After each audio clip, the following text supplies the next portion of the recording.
ఇప్పుడు కేవలం 7999K up to 10 kgs వరకు బరువు తగ్గి అధిక బరువు నుంచి వచ్చే ప్రధాన సమస్యలను దూరం చేసుకోండి. పూరి జగన్నాథ్ కొంత గ్యాప్ తర్వాత మళ్ళీ మెగాఫోన్ పట్టాడు. విజయ్ సేతుపతితో సినిమా స్టార్ట్ అయినా ప్రమోషన్స్ కి దూరంగా ఉన్నాడు దర్శకుడు. ఒక్క స్టిల్ కూడా రిలీజ్ చేయకుండా సినిమా మొదలు పెట్టేశాడు. వరుస ఫ్లాపుల్లో ఉన్న పూరి ప్రమోషన్ కి ఎందుకు దూరంగా ఉన్నాడు చూద్దామా.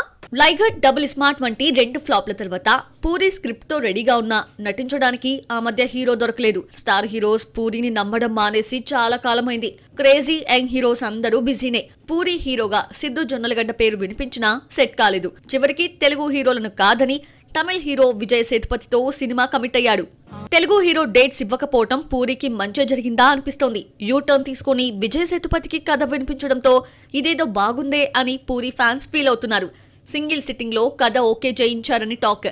డిఫరెంట్ మూవీస్ మాత్రమే చేసే మక్కల్ సెల్వన్ కు నచ్చిందంటే కాంటెంట్ ఉన్న కథతో పూరి వస్తున్నాడన్న టాక్ నడుస్తోంది. సినిమా షూటింగ్ ని పూజా కార్యక్రమాలతో స్టార్ట్ చేశారు. ఈ వారంలోనే రెగ్యులర్ షూటింగ్ మొదలు కానుంది. డిఫరెంట్ క్యారెక్టరైజేషన్స్ తో హీరోస్ కి స్టార్డమ్ తీసుకొచ్చే పూరి విజయ్ సేతుపతిని ఎలా చూపిస్తాడో చూడాలి.